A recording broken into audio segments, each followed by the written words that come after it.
Welcome to The Checkout. We catch up with previous Add to Cart guests and ask them 5 quick questions to get to know them better and leave you with a little extra inspiration to get through your Friday. Here's your host, Bushy. Today's checkout features Ben Hare, Mike Wilson, and Nick McLennan. Yes, a 3-way checkout, the powerhouse team behind Tinyme. Tinyme is the personalised kids brand that makes a huge splash in the mass customisation space. In this quick-fire chat, the trio of directors reveal a few quirky buys, their unusual business inspiration, spoiler alert, involves rockets, and some surprising hacks that help keep Tinyme's customisation empire running very, very smoothly. They are one of the best process-driven retailers that I know. Here's what they had to say. Nick, Mike, and Ben, welcome to the checkout. Thank you for joining us here. We have heard the amazing story of Tinyme, how the three of you have stuck together for 18 years now to build a mass customization for kids' products, and some of the fascinating things that we went into around your international expansion, some of the systems that you're using to create such a unique offering, and how you guys have created such a culture of innovation and, I guess, honesty within your organization, which was fantastic to hear about. But I've got 5 quick questions to learn more about you guys as individuals. So, number 1, what is the weirdest thing that you've bought online? Might start with you, Nick. Not very weird, actually. I still have a very strong memory of the first thing I ever bought on eBay, which was this really cool pen. And when you rotated it and clicked it, a different color came out. I bought it internationally and paid way too much money and learned for the first time ever what it costs to transfer US dollars to Australian dollars. And this was many years ago anyway. And then a couple of months later, that cost me a lot of money. And a couple of months later, my brother showed me this thing that he'd been given for free with his name printed on the side that did exactly the same thing. It probably cost $4. Hey, but it ignited a world of imagination for you. Well, I never made that mistake on eBay ever again. That's what I did. What about you, Mike? Weirdest thing?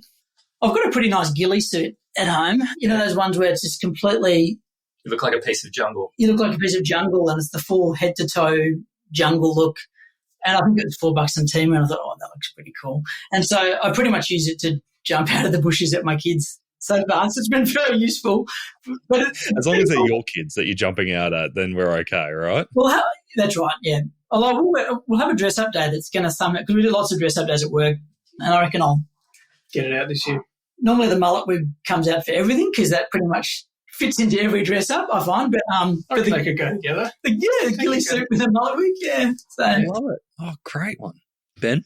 Weirdest thing was probably brine shrimp eggs. Oh. Is that weird enough? Yeah, that's weird enough. Yeah. What do you use them for? Well, you hatch them and you feed the brine shrimp to fish. So I keep fish. So it's probably, if you're a fish keeper, it's probably not weird. But for everyone else, it probably sounds quite weird. Yeah. Sounds weird until you know what they're used for. But yeah, there you go. Well, it's the first time we've had that answer. Put it that way. Number 2, which retailer has most inspired you recently? You can answer collectively or individually. Up to you. Mike, I'm going to start with you. Yeah, I'm a big fan of Belroy, the bags, and the just great execution on merch, great execution on product. So because I buy the product, so yeah, just often the way they tell the stories behind the products. Yeah, that's a good one. So yeah, it's a beautiful one. Their products last forever. Yeah. Nick, you go. Yeah, I mean, I've said to Ben before, I'm going to say SpaceX, and I tried to convince him that they're a retailer. And he said, nah. They're not a retailer. He's a massive fanboy, yeah. Yeah, so no, I'm up late at night, like middle of the night with my kids watching the Starship launches. After he sent a Slack message to the entire business saying you can come to my house at 2 a.m. to watch it. So, yeah. So no, very, very inspired by their. Actually, a lot of it is to do with their manufacturing methodologies and design. It's really not design retail. for process. So, it's really not. Yeah, no, but it's interesting. I'm here for it. It's retail payload on rockets. We are pretty keen to start sending bags up into space. So maybe that will okay. Personalised spaces. Yeah, there you go. That's a good one. So you are going to go to SpaceX. I'm letting SpaceX go. I like this example. I'm here for it. I struggle with this question because I tend to get inspired by elements of different retailers rather than one as a whole. And and I often get inspired more by people as well. But probably I find ones like Bird's Nest inspiring, just their relentless kind of focus on the customer and continually just looking at that sort of service orienting to the customer. And then also ones like Amazon I find pretty inspiring in terms of just that frictionless experience and fast fulfillment, trying to continually kind of innovate on that front, I think is pretty inspiring. Some other things aren't as inspiring about Amazon.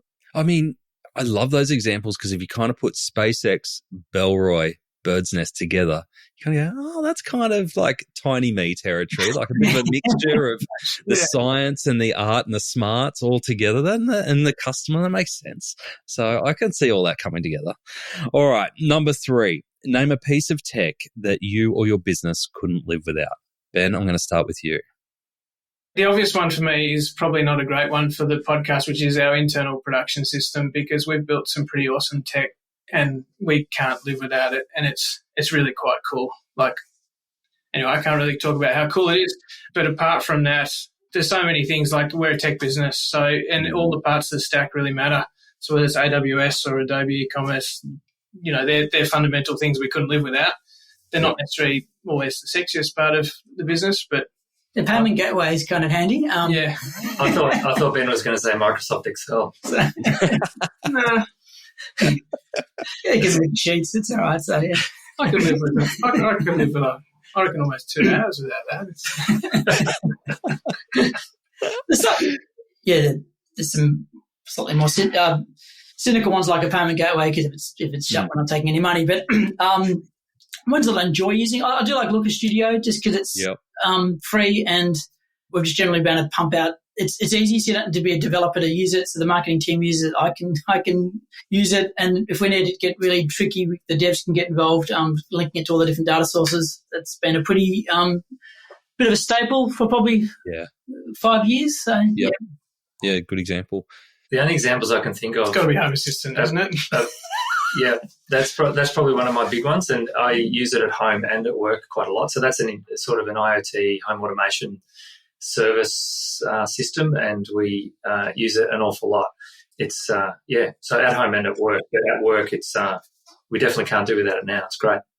What's your favourite home automation that you've got set up?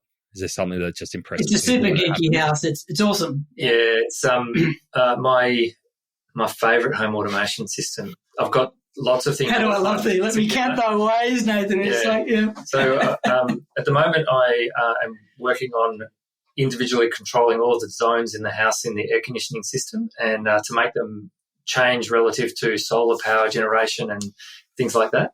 So, and blinds that open and close depending on which direction the sun is in and what angle it's on at certain times of the year, so that stuff like that. I must say, though, like my kids come around to Nick's house and it's kind of like they'll be on the apps trying to turn the lights on. It's like, how about a switch? Like on the wall, do the old way. You watch soon. You're going to be catching rockets in your backyard on your setup. That's right. I love it. All right, number 4. Can you recommend a book or a podcast that our listeners should immediately get into? Nick, I'll start with you. Well, probably one of my favourite books is a very old one, and most people have probably heard of it, if not read it. It's just The Goal. I don't know if you've ever heard of the book called The Goal. It's by an Israeli physicist called Eli Goldratt, and it's sold millions of copies, and it's all about the theory of constraints. And it's verging on mandatory reading for us when we have new staff. Most of them read that book. Yeah, it's excellent. That's a great recommendation. Thank you. There's a novel that explains a theory, so it's very hard to put down and not just finish it. It's a good book. Cool. Okay, good. Adding that to the list. Yeah.